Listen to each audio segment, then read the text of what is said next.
Hey everyone, Emmanuel here. Okay, so this is the fourth part of the movement section. Okay, it's the final part that I'm covering. A little bit more of intermediate, but I've been showing you intermediate. Now this is kind of bridging to a little bit more complex movements. Yeah, maybe the higher end of intermediate movements. Okay, so we moved our arms, moved our legs, moved our body with different tools like a ball and a stick and different things like that. Now we're going to start looking at movement as it relates to stuff like more complex movements. Again, using, in this case, I'm going to show you with a wall. I'm going to show you a chair, a bench as well. So I'm going to use all these different things where I'm not breaking it down by body part, but I'm actually using other things and my body moves around that. Okay. So if I had to give you some really good analogies, think about water. Think of the way water just moves around everything so smoothly, right? It just, if you look at a kind of like a shallow stream and the way water moves around little rocks and goes around a turn and the way it's very adaptive, right? We want our body to be very much like that, okay? So studying movements and letting the body adapt, try to think of, so some good training for you. So some ideal training, like everyday training, is if you are, let's say, in a subway or in a crowded space. I know with COVID, it's not as much, but you know what I mean. So you want to go through this, let's say a crowd. Let's say I'm going through a crowd the opposite way. So they're coming towards me. And think of how you look ahead and you especially if the crowd is tight, you study how to kind of move your body and kind of snake your way through the crowd. Very similar idea. So great training if you've taken the bus or in those situations where it's quite busy and packed. These things are wonderful. Okay, so let's look at. So there's two ways. There's without contact and there's with contact. So maybe I'll start this by showing you just on some different things I have here. So here's it's kind of like a pole. I think you see it there. It's like just a kind of a pole I have in the middle of my studio. I just moved this chair out of the way. So I'll try to show you from different angles. So let's say I'm walking. I move around this and also behind it. So I'm trying to stay as close as I can without touching this, right? Even like, it's hard to see from this angle, but just move this. So even as I kind of move, see how my shoulder is in the way, but I relax it and I move it out of the way. Now I'm very, very close, but I'm trying not to touch this. So I'm moving around, right? I'm moving around this pole without touching it, okay? And you just keep doing it. Now I'm doing it from like my back, right? But I could do it from my side, right? I could do it like kind of like a sideways thing. I could do it from the other side. So I'm moving around this pole and I'm trying to stay as close as I can, okay? So there's many different analogies I can give you, right? But the idea is that my body is able to move in unusual, so now I'm dropping my arm down. So see how close I'm coming. And I'm trying to stay very close to this wall, to this pole, sorry. Just change the angle here. So see how I'm trying to stay really close to it without touching it. And then of course I can add speed, right? I can add some kind of speed. When I'm training, let's say bodyguards, things like that, close protection professionals, they can't touch a client. It's not good to do that, right? But you need to get maybe in front of them or behind them without bumping them. People like that don't like to be bumped. Prime ministers, presidents, they don't like to be bumped. You're protecting them. That doesn't look good. So you study how to adapt your body to, so my whole body is able to move in such a fashion, like in unusual positions, so it's able to adapt around things. So if I'm walking backwards, right, I can start to adapt. Or if I'm coming forwards, I can adapt myself in such a way, right? So I'm walking back, there's roughly where the pole is, and I go around it and I come in front of it. So I stay very, very close and I go around it. So wonderful training that I love to do is I get to a little forested area here. We have a lot of green space in Toronto, and I love getting out there. And I'm not a big runner. I mean, I used to run a lot when I was younger. I think I ran enough in my sports career that lasts me a lifetime. But I love like fast walking and hurried stuff. And as you go through the forest, you try not to make sounds with the leaves too much. You try to stay very close to trees and get under branches without breaking them or bothering them too much. And you'll start to see how adaptive your body can be, like how it can move, how the shoulders, how the hips can stay soft, and the whole body starts to be very adaptive. Okay. Now, that's with no contact. There can be contact though, it's also fine, but it would have to be, I would say, minimal at best. So you don't want to slam into this, right? So I'm touching the pole here, but it has like sharp edge, not sharp edge, but a corner. So, and I'm trying to almost like stay connected with it, see? So I'm moving on this surface, right? And I feel my hip, right? Here's my hip on it, right? So I can move just with my hips and not with my body, right? I can move with my foot. I know it seems, try to show like I'm touching it with my foot, and I'm studying how to kind of stay connected with my foot, right? And then there's my knee, right? Again, with my hips, like I showed. Then there's my stomach, chest, shoulder, head, right? And you try to stay connected, but move as well, right? Again, lots of wonderful training because the body is in a position where it wants to adapt now or move, right? Like, so we could study movement from exercise perspective and health perspective, or the lack of movement because we sit all day. But if you go back years and years ago, you moved because you needed to find safety, you needed to hunt for an animal, like you needed to be, quiet because you're sneaking up to an animal. It wasn't, you're working on your stealthness. Before it was fitness, there was survival, right? Like before there was fasting, there was starvation. Before there was cold water therapy, there was people freezing, right? Like it was just, they didn't have jackets, they were freezing. And then people found the health benefits of that thing, right? My grandmother grew up with very little meat because it's just how it was when you're growing up in a poor country. You ate a lot of fruits and vegetables because they were able to easily could be grown and you could get them. But meat, it wasn't that she was vegan or didn't want meat. There just wasn't a lot of meat. So try to see if you go back years ago, right? So being very adaptive, or I study movement with my arms, I study movement with my legs, I study movement with my body, but then I kind of put it all together into something that I can use, right? So moving around people in a crowd, right?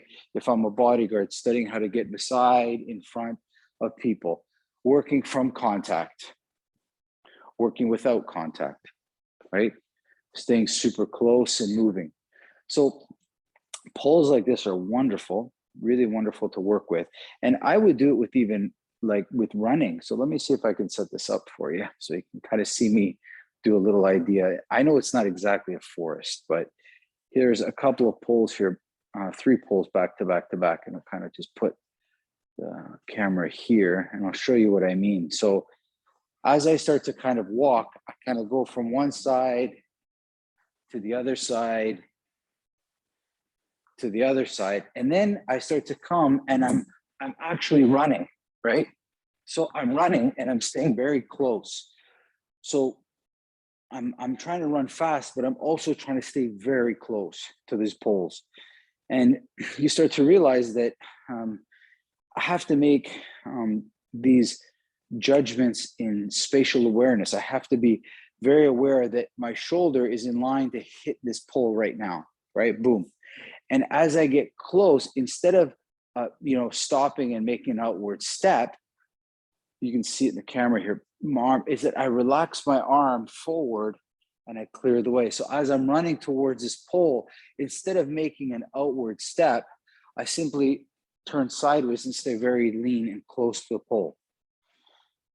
And I would do this with running and sprinting, just get really close to the poles as much as I can. And am I moving? Of course I'm moving. 100% I'm moving. But I'm moving but movement as a practical thing. I want to avoid touching somebody or something. Or if I do touch it, it's with little contact, okay? The other thing you can use is good walls like this. You can see this wall I have here. So I'll try to put the camera sideways.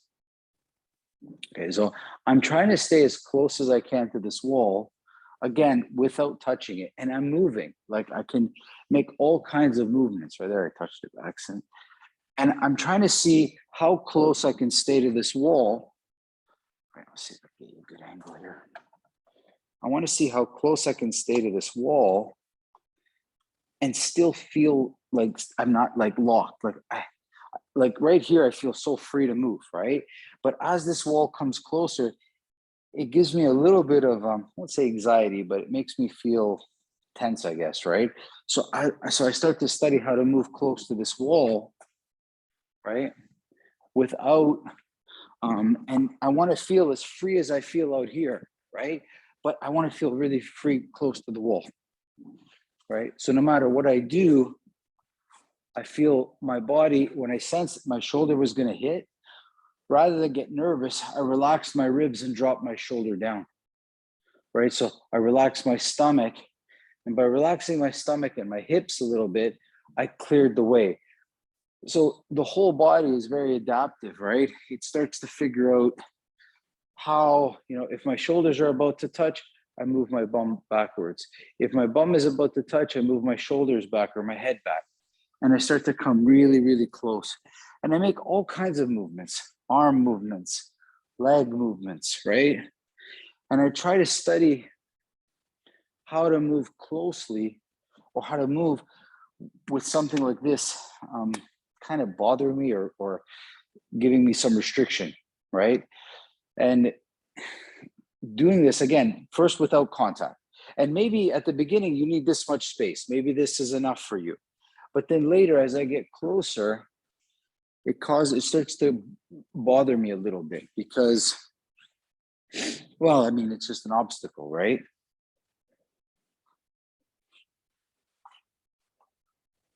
So any movements are fine. You can lift your leg up, lift it up, lift your arm up, lift your arm up, turn around, right? Run away from the wall, run towards the wall and stop, right? That's another wonderful drill that you can do where you rush towards the wall and see if you can stop just before you hit it, right? Now, what it's showing you is I need to stop. If I can get you a different angle. If I stop with too much tension, because a lot of people usually like stopping with a lot of tension. It's much like a car, a new driver. If you slam on the brakes, the car skids and the stop is abrupt. It doesn't become a better stop, actually. But slow pressure on the brakes, the car just naturally stops with very little agitation to the car. And the same with yourself. So I'm walking and then I stop, right? What you want to avoid is this abrupt stop that leads to the body coming over, because the feet stop, but the rest of the body is coming over. This is super common if you're a gym teacher, public school age kids. You ask them to run from one side of the gym to the other side. They run so fast, they forget they have to stop, or they stop, but the rest of the body carries over and sends them smashing into the wall. You don't want that kind of stuff. So again, I'm using my movement, so something like a run to mitigate this. And I'll show you an interesting one as well. So let me just get back here, put the camera here. So I'm running towards the wall, right? So run, and then I kind of stop just before, okay? And now I'm going to give myself a challenge. I want to get as close to the wall, and just before I get to the wall, I want to turn. So I want to be able to turn and be facing the camera as I run. So I start run to the wall, and then I relax, and now I'm facing the wall. I'm facing the camera. Now, so I need to be, my movement has to rush me towards the wall. It has to stop me, and then it has to turn me, all without touching the wall, right? So again, or same backwards. I go back, and turn just before I get to the wall. We're moving, we're stopping, we're turning. This is how the body is used, right? The body is I guess this kind of topic in this section right now, I want you to think of it like, all week long, let's say I play a sport like football, and I practice passing, and I practice throwing the ball, and I practice catching the ball, and I practice working with my team, the offense and defense, receivers, quarterbacks, running backs. But the game comes, we just play the game. Like, it's the game. Like, it's not its sum of its pieces. It is one thing. So movement can be broken down, but it must be put together in the ways we need them. So we run. People fall all the time on the ground. They also fall towards a wall. Like, we move. So now the next level of this would be, okay, so I'm rushing towards something and I got to stop and turn. Okay, so I run. I stop, and then I turn, and then I come back, right? I would try that forwards and backwards and sideways. As things progress, I would start to go towards contact. So when you're talking about contact, you have to imagine friction. Okay, so when two surfaces touch each other, it depends on the surface. This is a rough surface. You can see it. It's like brick, right? So moving on this will be different than drywall. Well, drywall is smooth and nice, like maybe you're up with this in a basement. So I need to study how to move on this surface, but I can't drag, otherwise I'll just rip up my shirt. I need to move on the surface, but it's rough, right? Much like mats of a gym and the cement of the street, right? So I'm studying how to kind of move on the wall, but without sliding on it.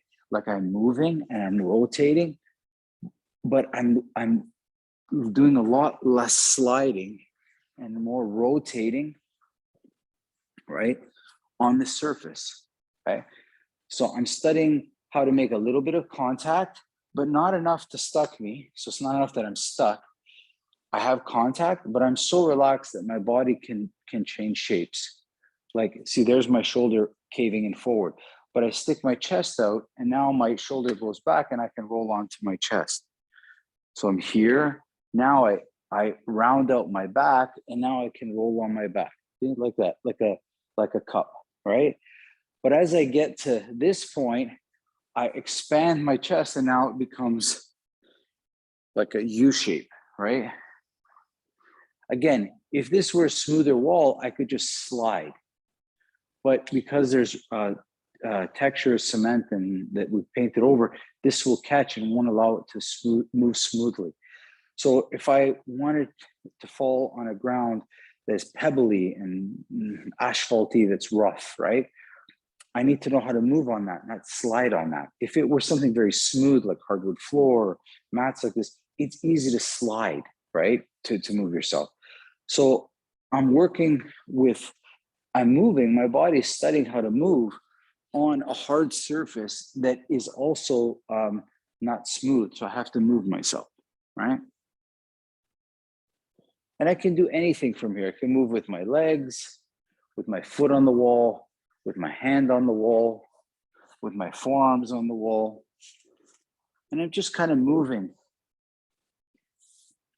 freely on the surface, right? Because where we live, as this is confined spaces, this would be a hallway, an elevator, there's walls. So these are understanding how to move in these spots, right? The poles would be like trees or like people that were in a crowded space that I have to move around. Sometimes in a crowded space, if it's so crowded, you're fine with contact, like a busy subway, like you realize that I've got to get through this crowd. There's going to be a little contact, but the least amount of contact is ideal. You don't want to just go through a crowd and just smash everybody out of the way. Everyone will want to fight you, right?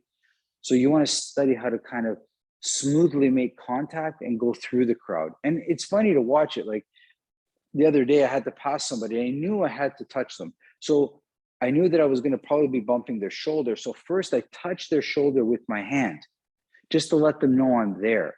And then I placed my arm where I needed to go. So it's like I politely announced that I was coming through this way. And I thought of it after that's actually what I was doing. Instead of surprising them, right?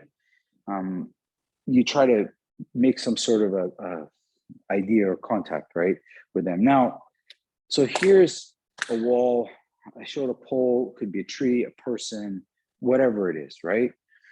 Let's make a little bit more, little other things that we use, right? So here's a chair. I'm just gonna bring my chair here. Well, here's a chair. Just a regular office chair, nothing fancy. There we go. See me? Great. Okay, so the first thing I'm doing is I'm going to sit in this chair, and I want to study how to get up from the chair, but without losing it. So I'm still connected with the chair. It's on my hips now. It's on my outer hip. My foot is touching the leg. I'm here. My calf is touching the back of the chair, and I sit down. And you can do this idea of movement with your eyes closed. You don't even need to open your eyes, because I'm touching the chair. I know exactly where it is. So I don't need my eyes at all, right? And I start to figure out, where the chair is, how to sit on the chair, how to lean back on the chair, how to maybe slide from the chair, right? And also how to come up on the chair, study how to get to the side of the chair, right? I study how to go over the chair, from all kinds of different ways, right? So I'm moving on the chair. And my eyes are closed. Again, I'm not specifically thinking of moving a body part, but I'm moving around an object as close as I can, as smoothly as I can, because it has lots of edges, right? Right? You see, let me show you this one with the sliding. I'm here and I start to relax my hips, right? And then now the back of the chair makes contact with my neck. So I relax my neck. Now my spine is lying on the flat of the chair. My bum is off the chair. My head is on the back. And now I'm staying connected. And now here I am at the bottom, right? And then I start to change my hip position. My shoulder is in connection with the chair. My ribs are in connection with the chair. And I lie flat. Now I come up. I connect with my arm. I connect with my forearm. I come up to my back. I connect with my elbows. I lift myself. My bum is on the seat and I come up. So everything is done very close, like very close proximity, okay, with it. So one example. Now I showed contact. What about non-contact? So could I not practice moving around this chair? So it could be something that looks like a kick. It's not necessary, but I could step over this chair in various ways, right? I stick my foot underneath it. I stick my foot underneath it this way. I stick my foot underneath it this way and this way. Then over with one leg, over with the other leg, right? So I'm sitting, but I'm not sitting. Like I make the motion to sit, but then I change my mind. So I'm not touching the chair at all. Imagine 4 or 5 of these chairs in a row and how you have to move around them, right? Without touching. That's the key thing here, is without touching. So again, here is an everyday tool that you can practice how to move around, how to move on, how to move without contact.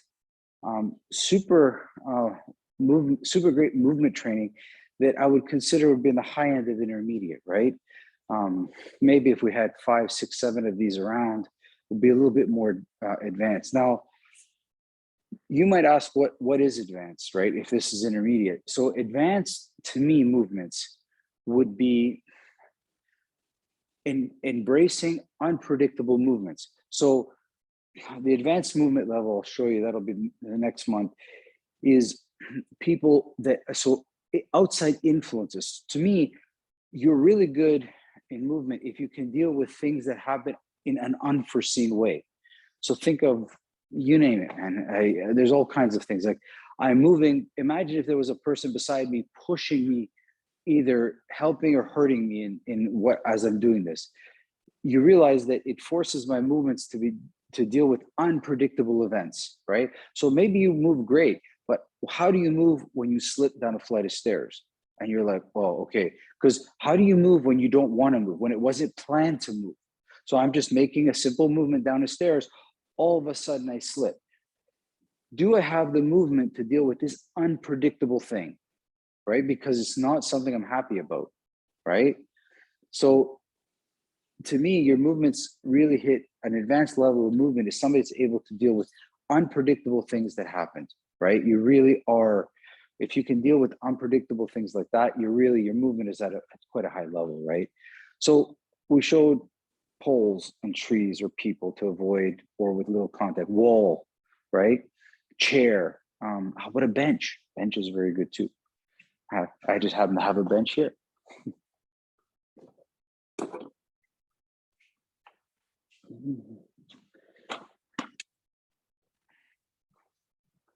There we go. Just a regular school bench. Find anywhere. So the first thing you want to do is, well, I mean, when I look at it, it's sit. But so that's an adult, right? But what do kids do if they find a bench? If there's nobody else on it, they lie down right away, right? So then I start to sit there and say to myself, okay, well, how can I move on this thing, right? What are the ways that I could move on this awkward, so I'm moving, I'm turning right now, you can see me, and there definitely is contact. My body is lying down. There's sharp edges. So as I turn, I can feel my hips. I can feel my ribs on this hardwood bench. Now I feel my chest, my sternum. Now I feel my back and my shoulder blade, right? And then I twist around and I sit with my hip. So I'm pivoting on my hip. I can put my legs on it, right? I can stand up and walk on the bench, right? So I can move on it like this. Of course, this is balance, but it's movement nonetheless, right? I could practice all the movements, all my moves that I have in martial arts, right? Standing up. Or I could be a gymnast and practicing my gymnastics moves on this, but it is a movement nonetheless, right? The sky is the limit. What you're doing is you're taking movements and you're adding elements, a wall, a pole, a chair, a bench, and you're just studying how to move on it or not touch it.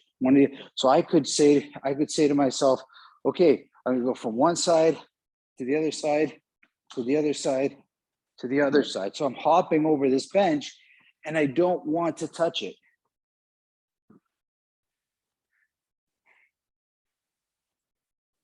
Endless array of drills and things that you can study with when it comes to stuff like this, okay? So you just have to look at your everyday. Here's a few more ideas for you, right?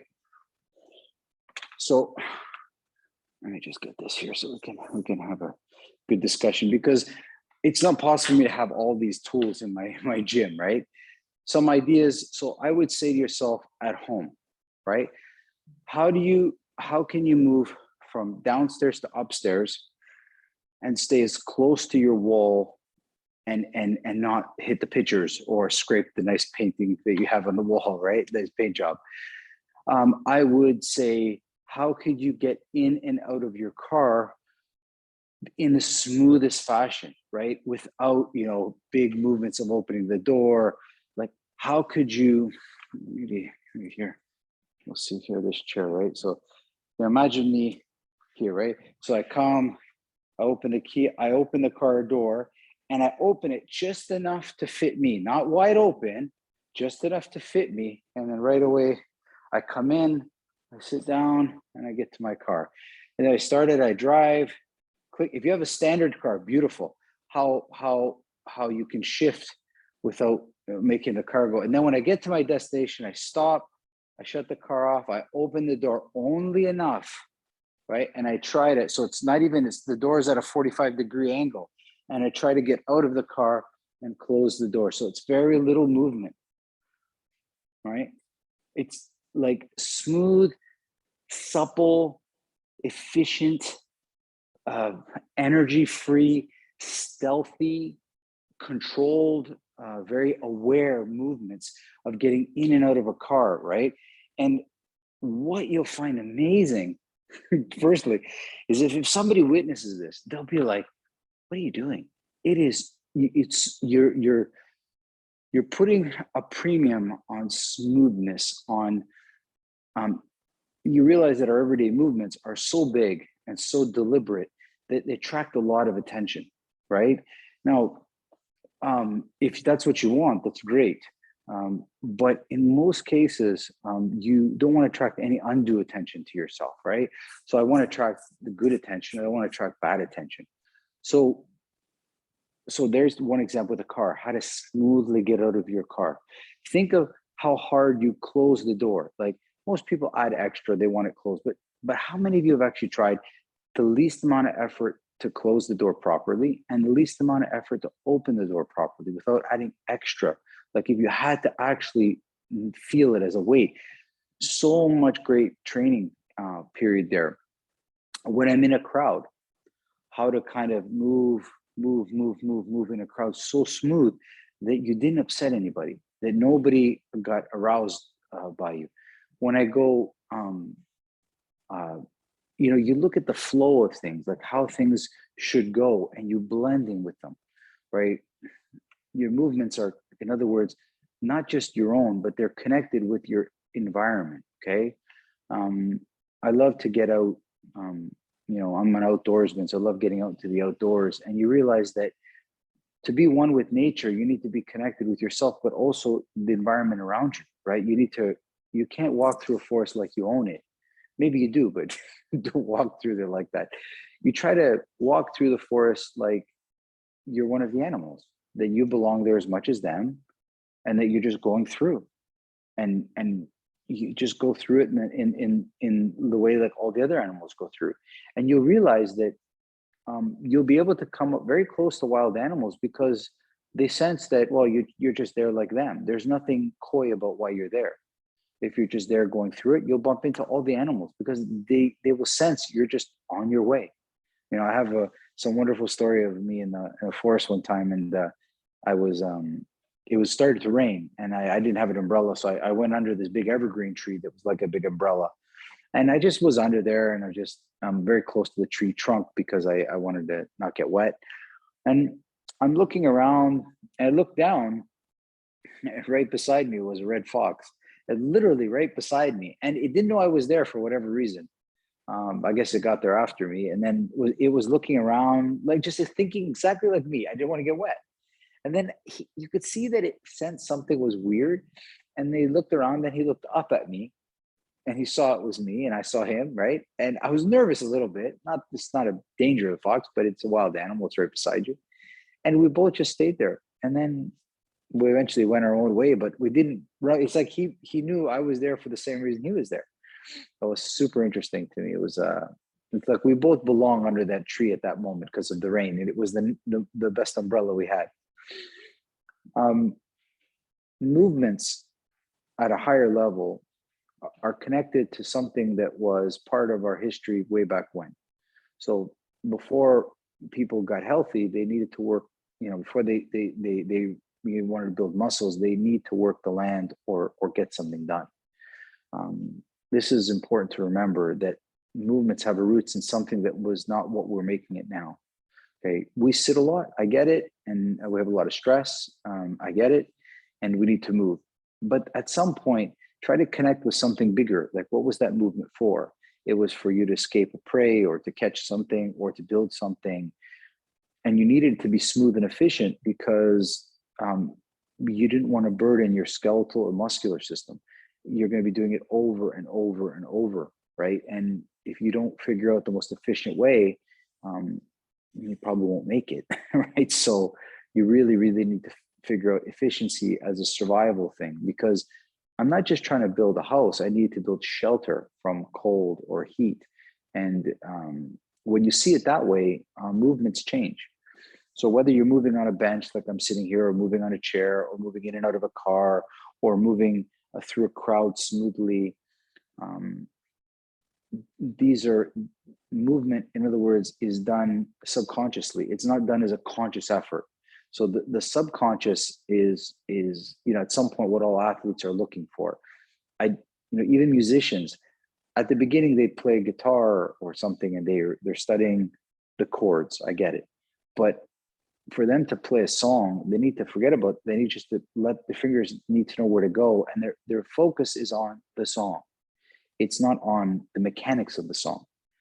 So we train, and I want you to focus at the beginning on movement. So focus on the mechanics of movement. But as it goes to intermediate and advanced levels, it's more subconscious. And movement is just something that you do to accomplish something, but you're not focusing on the mechanics of that thing. This is an important way to look at it, right? We want to move our bodies as we get older, especially because we want to keep them strong and supple and injury resistant. We want to live a long life and have a high quality of living. I want to be able to move.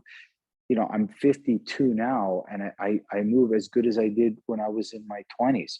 I want to keep that going. That's the benchmark. I really want to be able to move. And the less you move, the more you lose it, right? It's that simple, right?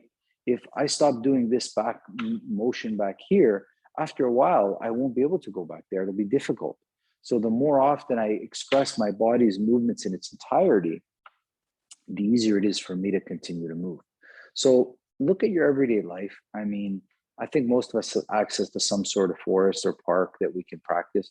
I think most of us have access to spaces where they're crowded and how to move through them. I think most of us have a chair or a car or in and out of a subway or in and out of a bus and can study how to get up and down, right? Like, look at me from a chair, right? So this is how most people get up from a chair. They bend forward, they use physical effort to stand up. And the same thing when they stand down, it becomes an effort. But imagine if you were just to stay nice and comfortable, shoulders, hips relaxed, everything relaxed, and you simply just allow your body to relax forward, right? Which engages the legs naturally, and lift yourself up. And the same, I send my bum back and I just relax myself forward. And getting up and getting down to be very smooth and calm without alerting any attention or without burdening myself too much. This is a movement, right? Of course, I can make big movements, but what if I wanted to make very smooth movements that calm me? Because you can make fast movements, but they should calm you, right? Speed comes from relaxation and smoothness, not from effort. There's a lot of great quotes with that, right? You don't try to go fast. You go fast because you're comfortable, right? This is a big difference. So I hope you enjoyed this, guys. The more intermediate level, and this last little chapter sums it all up. We need to understand movement as one big piece. It's part of helping us accomplish what we do in our day-to-day life. We don't want to get good at lifting your arm up. You want to get good at, if I need to reach something from the shelf at the top of my kitchen, I want to be able to do it smoothly, right? I don't want to get good at moving my leg in a circle. I want to get good if there's something that's about to hit it, I know how to move it away, right? Bigger picture things, not just athletic aspirations, but in terms of what we want to do with our life. So look at your everyday life and try to incorporate movement, smooth movements, efficient and effective movements within your everyday life. So if you're walking, let's say you have to park your car in a parking lot, right? Park a little further away, and instead of going to a direct line from the wherever you're at to your car, try to weave in and out of the parked cars in such a way, like I showed you, like very close to them, and kind of like you're going in and out of different cars, like different parking spots, riding the sides. Don't go in a straight line, right? There's little hidden gems of training in your everyday life, which I find go further than just saying, okay, for this hour, I'm training this. How about you incorporate what you've learned in this video a little bit in your everyday, 5 minutes here, 5 minutes there. They also goes a long way. Okay. I hope you enjoyed it, everybody. I'll see you next session, next Monday, for more advanced work. I'm going to need some help with that. I might have to bring some of my students to help me with some of the more advanced movement patterns. Okay. Take care, everybody. Bye-bye.